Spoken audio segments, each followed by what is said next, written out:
Ako lang dapat ang kinikilala ninyong reyna! At ang hindi lumuhod ngayon sa harapan ko ay mamamatay! Hindi ka bagay maging isang reyna dahil napakasama mo. At ano sa tingin mong ginagawa mo? Nagpapakabayani ka? Gusto mo rin bang mamatay katulad ng ina mo? Hindi ako naniniwalang isang mortal lang na katulad mo ang tatalo sa akin. Kailanman hindi mo makukuha ang espada. Kailanman hindi ko magkakaroon ng lakas na kalabanin ako. Diyan ka nagkakamali, Romera. Dahil kahit pinatay mo na si Ina, buhay pa rin siya sa mga puso ng duwende. At lalo mo lang pinalakas ang puwersa ng mga duwende para tanggalin ka sa trono mo. Tikisin mo pa ako para mas marami pang duwende ang makakita ng pagkamatay ng tagapagligtas nila. Eto kasi si Kuya Lindon gusto akong ipain sa duwende. Ay, Kukunin daw ako ng duwende at saka sasama sa akin si Kuya Lindon. ikaw naman kasi, hahanap ka lang ng duwende, lumayo ka pa ng lugar. Dito lang sa bahay, marami mga duwende. Eh, naghahanap ng bagong tirahan yan. Pwedeng sa isang lagusan. Sandali, anong lagusan?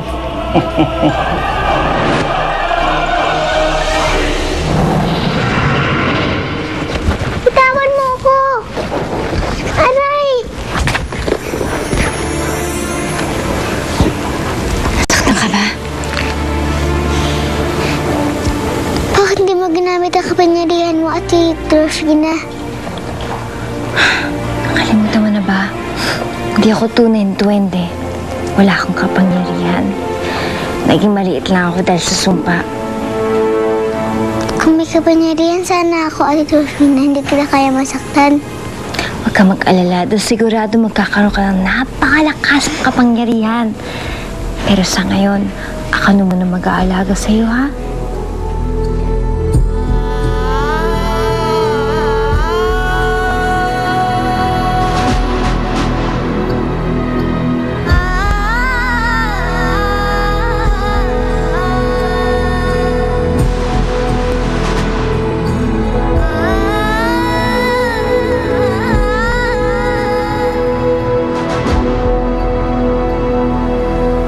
Buendina.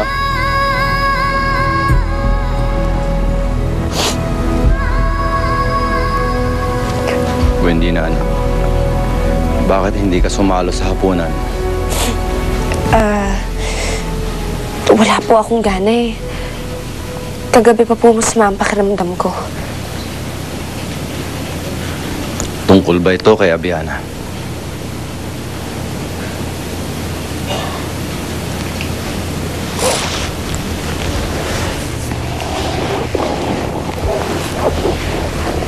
Anak,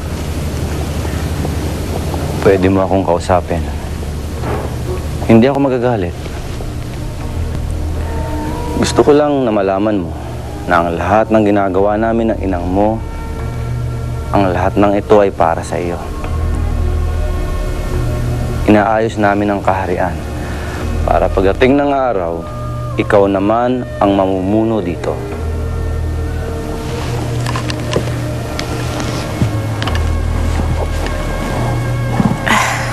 Naiintindihan ko naman ho yun, Itang. Ang sa akin lang, hindi ba masyado na tayo nagiging malupit sa mga duwending sinasakupan natin?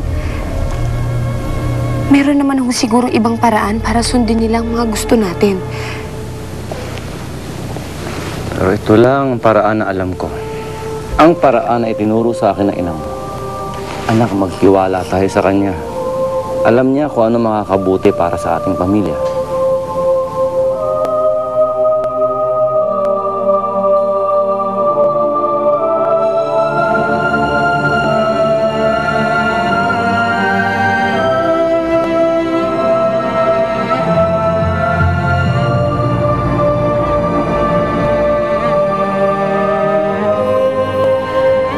Anak ko, hindi ako mawawala sa iyo. Ang espiritu ng duwendeng na mayapa ay magiging kaisa ng hangin na pumapalibot sa iyo at makakasama mo ako kahit nasaan ka man.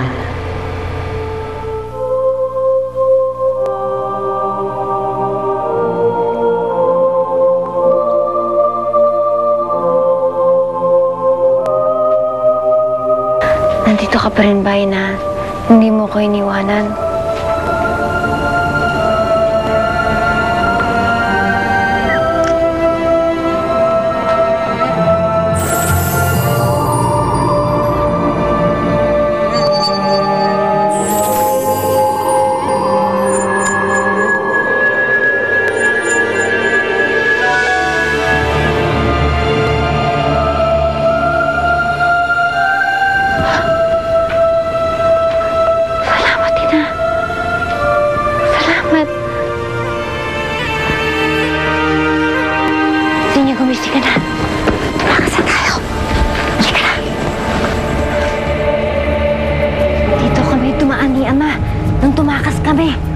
ligtas dito.